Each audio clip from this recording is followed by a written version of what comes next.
Muy buenas noches a todos y bienvenidos a Historias de Terror. Para mí es un gusto poder saludarlos una vez más y llegar a todos ustedes como cada noche con una historia. Ed y Lorraine Warren fueron una pareja de investigadores del fenómeno paranormal de origen estadounidense. Quizás sean los más famosos de su tipo en toda la Tierra y la inspiración de varias películas, incluyendo la del Conjuro. Ed sirvió en la Marina y fue pintor antes de iniciarse como demonólogo. También fue escritor de ciencia ficción y junto con Lorraine fundaron eventualmente la empresa Investigaciones New England, y la mayoría de sus relatos y sus casos que investigaron son dignos de hacer película. Pero todo esto no es relevante sin una historia. Mi nombre es José Llamas y te presento el juicio más extraño del mundo. Frases como está endemoniado o el diablo se apoderó de él son utilizadas para describir situaciones en que las personas de manera inexplicable se comportan violentamente, llegando incluso a dañar a sus seres más queridos. Pero normalmente se entiende que la persona no fue realmente poseída, sino perdió el control sobre sus acciones y se dejó llevar por los sentimientos. Pero en la década de los 80, en la costa oriental de Norteamérica, este hecho se volvió real. Una historia que comenzó el día 3 de julio de 1980, en un barrio tranquilo y pacífico, un tanto pudiente, llamado Brookfield, en la ciudad de Connecticut. Se trataba de una población pequeña y tranquila, a la que hacía algunas semanas había llegado una familia, la familia Glatzer, para arreglar una casa que habían comprado hace poco tiempo atrás y pensaban arrendar. Pero poco después de su llegada, una serie de eventos extraños comenzaron a alterar la tranquilidad de aquel vecindario. El primer evento sería una caída particularmente fuerte de David, el menor de la familia y de tan solo 11 años de edad, pero pasó en su cama. Su madre, Judy, afirmaría que parecía como si algo lo hubiera empujado al niño con una fuerza mayor a la de él, versión que David confirmaba diciendo incluso que se trató de un anciano con la piel quemada. Pero no solo eso, este anciano también tenía rasgos de animales, como afilados dientes, orejas puntiagudas, cuernos y pezuñas, que antes de empujarlo le advirtió: tengan cuidado. Aunque originalmente la familia pensó que se trataba de tan solo la imaginación de ese niño, con el tiempo las cosas empezaron a poner peor, y peor para él.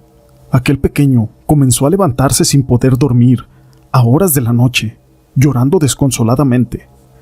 David no era el tipo de chicos que ve películas de terror, ni mucho menos de los que exageraban muchas cosas. Pero esta pesadilla había traumatizado a ese muchacho.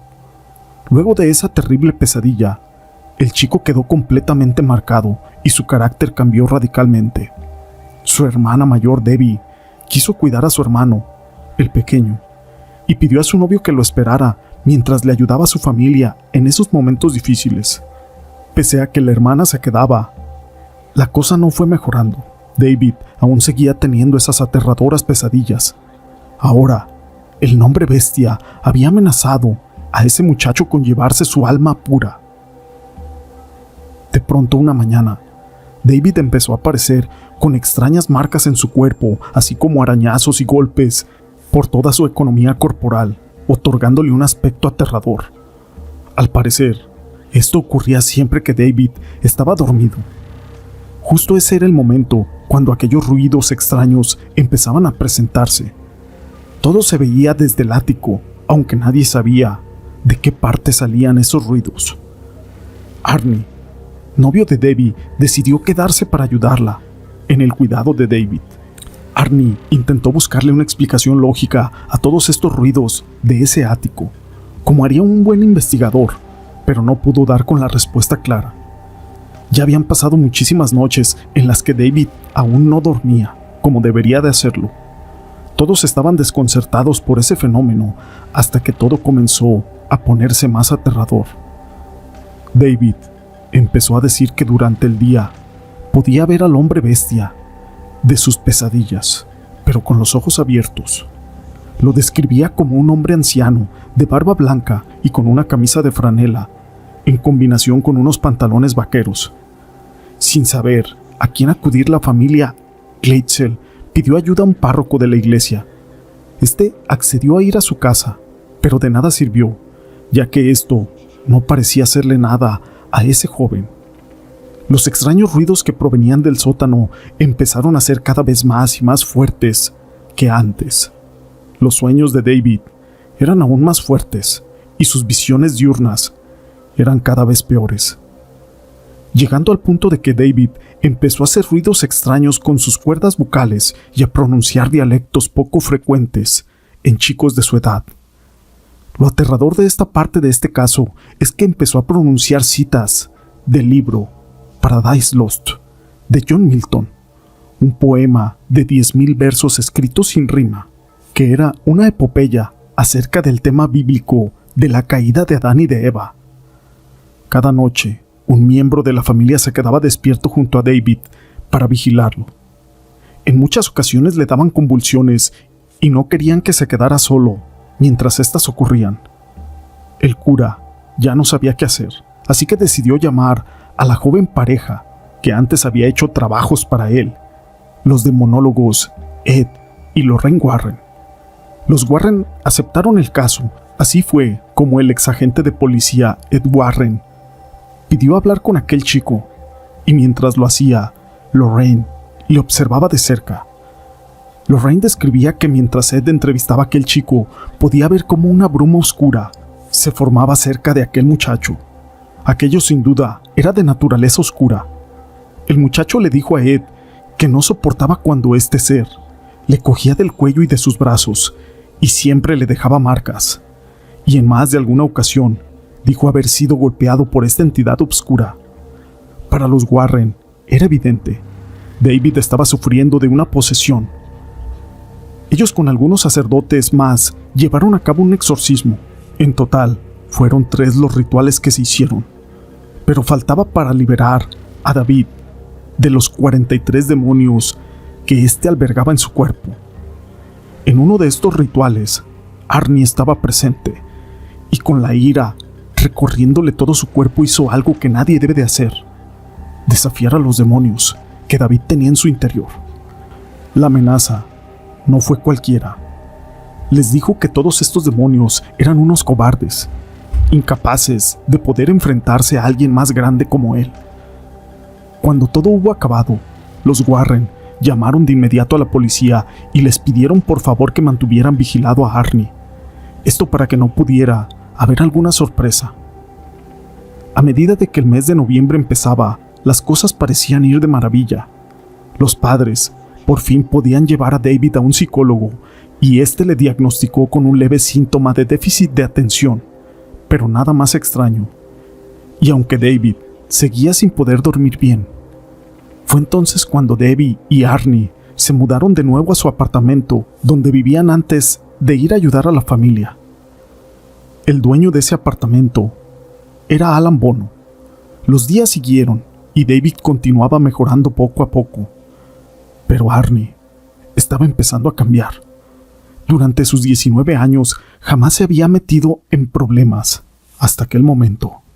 Arnie era querido por todos, era una persona amable y responsable, pero un día, el día en que amenazó a aquellos demonios que habían en David, según contó Debbie, Arnie estaba en una especie como de trance donde hablaba con un misterioso hombre. Después de unos días, empezó a tener problemas con las autoridades locales. No era nada del otro mundo, pero era muy extraño para aquel joven, que era tan responsable y tan honesto. Fue entonces cuando llegó el día 16 de febrero de 1981. Arnie tuvo una fuerte discusión ese día festivo con Debbie, delante de su prima Wanda, quien había aprovechado la ocasión para poder ir a visitarlos. Así que se encontraban en el desfile, y se encontraron todos con Alan Bono, el casero. Este les invitó unas copas en un bar cercano. Después, todos volvieron al festival, pero hubo un conflicto. De pronto, Arnie empezó a gruñir y a silbar y a tener un comportamiento errático. Davis esperaba lo peor y quiso que Wanda y su hija María se fueran de esa habitación. Pero Wanda se negó a marcharse. Fue en ese momento cuando Arnie apuñaló a Alan en el estómago varias veces y haciéndole una profunda incisión muy cerca del corazón, y antes de marcharse, lo volvió a apuñalar. Tras lo cual se dio a la fuga. Cuando la policía lo capturó bajo acusación de homicidio porque Bono había sobrevivido a ese ataque, afirmó que él no recordaba nada de ese asunto. Su casa saltó a la fama cuando su abogado, junto con su familia y los Warren como testigos, apuntaron en utilizar la teoría de una posesión como base en la defensa del acusado. Esto no tenía precedentes en el sistema legal norteamericano, pero el abogado afirmó que 2 casos así se habían resuelto de una manera favorable en Reino Unido. Lamentablemente para Arnie, el juez consideró que la posesión no era una causa legítima y no podía probarse objetivamente, por lo que condenó al acusado a 20 años en prisión, de los cuales tan solo estuvo 5 por buen comportamiento. El juicio de Arnie Cheyenne Johnson es conocido como el primer caso judicial en que la defensa utilizó la excusa de que el diablo me obligó a hacerlo. Este incidente se llevó a la creación de la película llamada The Demon Murder Case. Esta historia está basada en hechos reales y la quise compartir con ustedes. Si te ha gustado, déjame tu pulgar arriba. No olvides en dejar los comentarios. Y gracias por ser parte de este canal.